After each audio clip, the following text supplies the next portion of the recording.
Okay, so this here is the first Battlerite ProFile that I will ever make. The original, with none other than Joltz.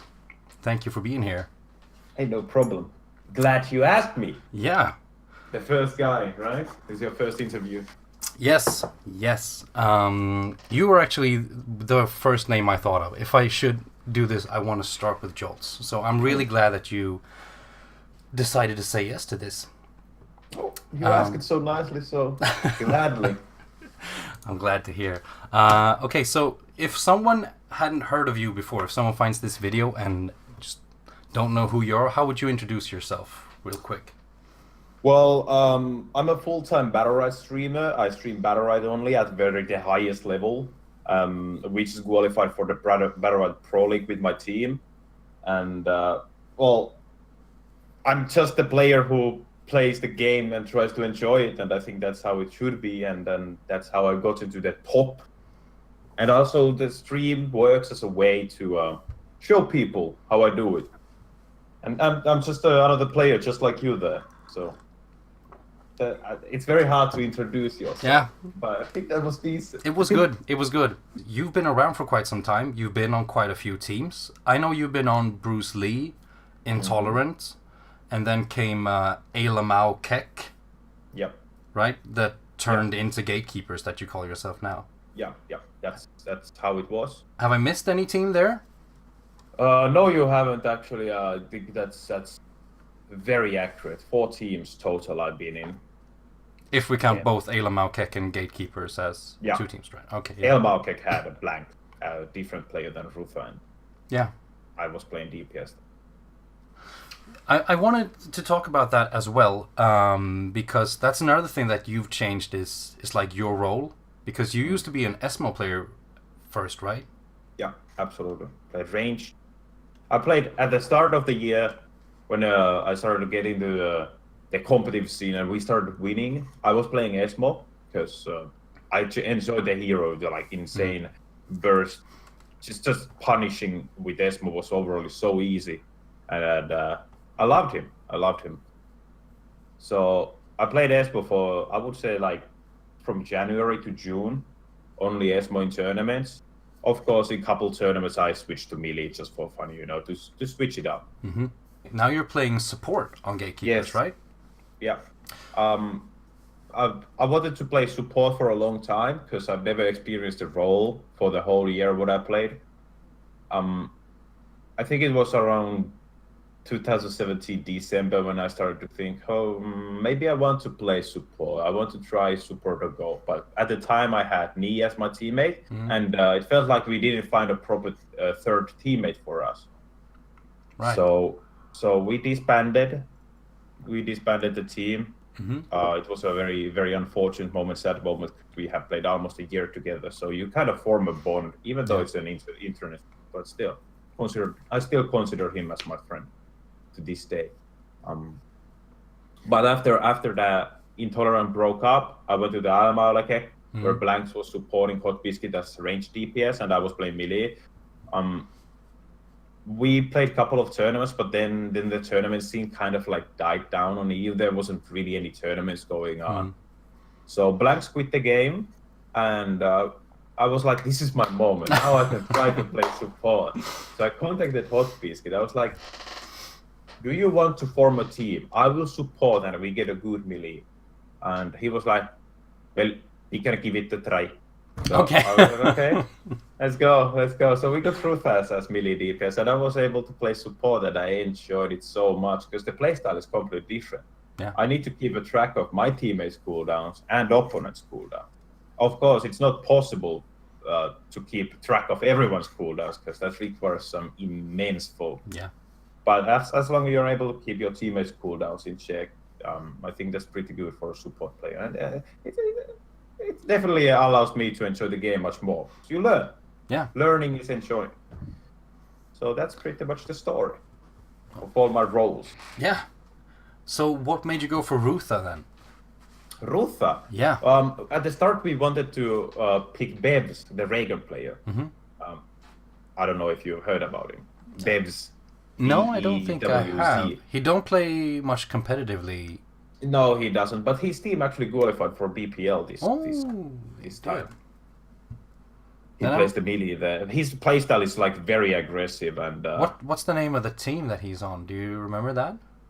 we them boys. Okay, yeah. Yeah. Yes, then I have seen him. All right. Yeah. So he's like a very aggressive melee player, and I wanted him because of his Raygun plays. There's not many top Raygun players in EU at the moment. Wanted him to get into the team. Unfortunately, he said, "I'm not gonna play until season 1," but he still played the game anyway. So I was just like looking him in the solo queue. I was like, "Why didn't you come into our team?" So we didn't have pretty much any options left, and I don't mean to sound rude to Rutha, but Rutha is a very good player. Like his Bakko is definitely, I would say, the best in the game. It's very solid, very solid. So I told Hot Biscuit, Rutha is free. Maybe we should get him, and he was like, okay, let's get him. So I just asked Rutha, hey, I want to come into our team. It's gonna be fun. I'm gonna support. And he was like, oh, and he joined. He actually joined. It was great.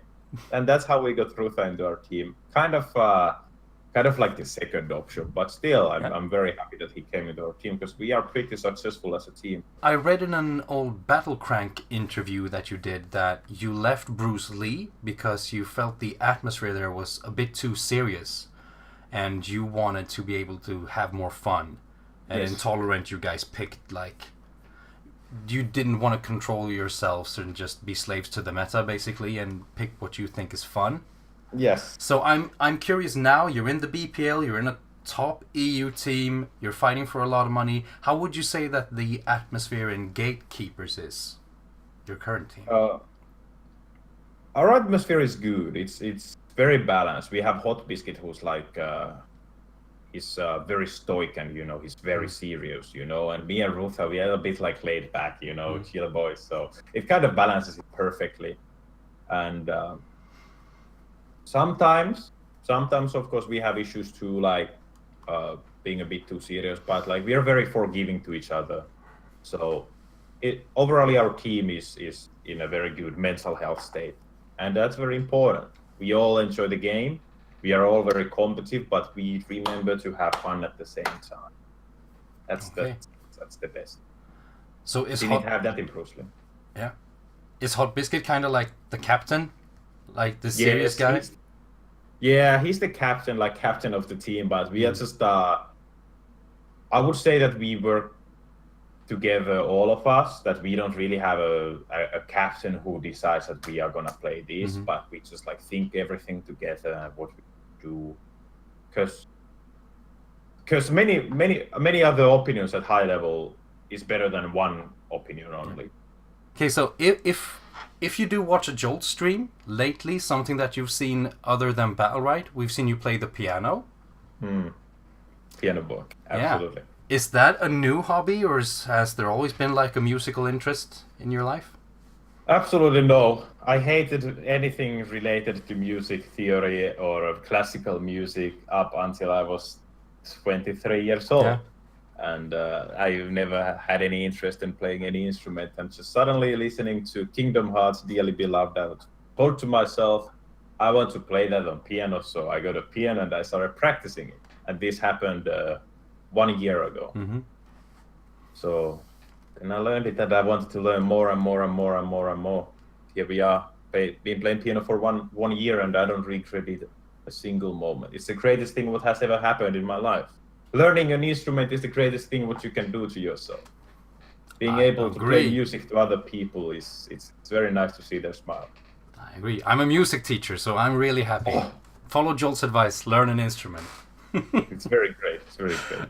The finishing point of this interview, I just want to look a little bit forward to BPL, since it's the big thing coming up right now. We've talked a little bit about it already.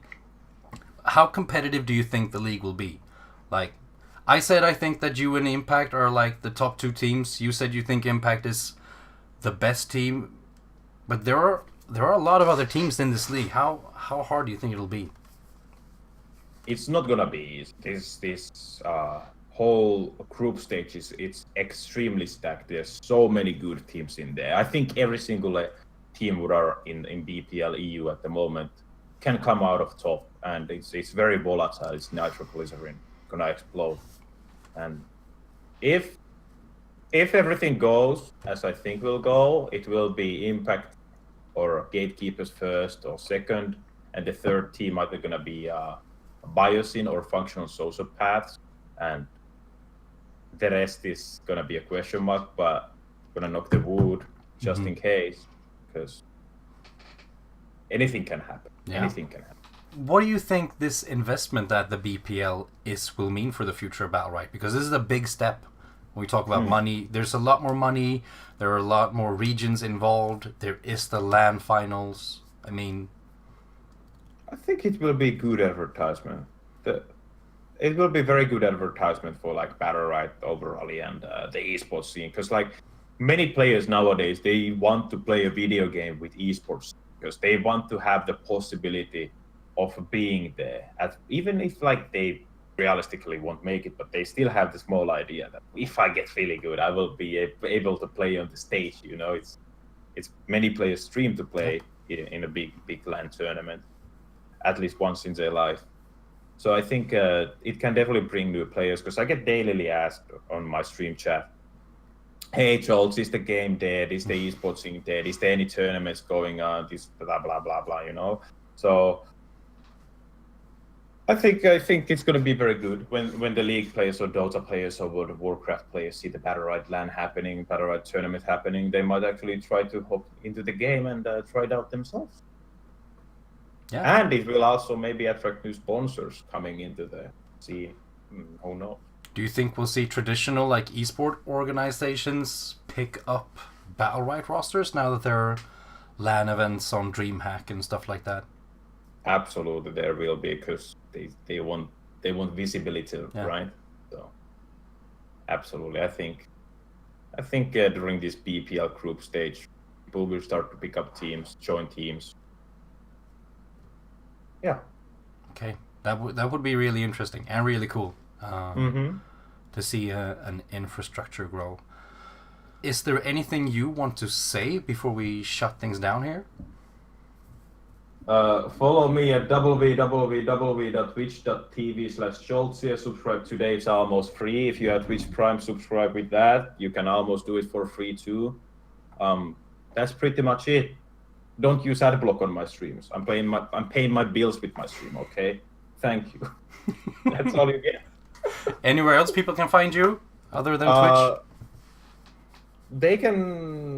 You find me on Twitter. It's at Joltz BLC. The same with YouTube, Joltz BLC. That's where you can find me. All right. Twitch, Twitter, and YouTube. Great. Well, then I say thank you so much for joining me for this conversation, and to anybody who watched the video, thank you as well. And I'll be back with more Battlerite content. Thank you for watching this short version of my Battlerite profile with Joltz. If you liked it, you can also check out the full version. Some of the things that we talk about there that wasn't included in this version are Joltz's relationship to video games going back to his childhood, his thoughts on the current support meta at the time of recording this video, how he built a career on playing Battlerite and streaming on twitch.tv, and his thoughts on the EU versus NA rivalry. Also check out the rest of the channel, and don't forget to hit that subscribe button for more Battlerite esports content.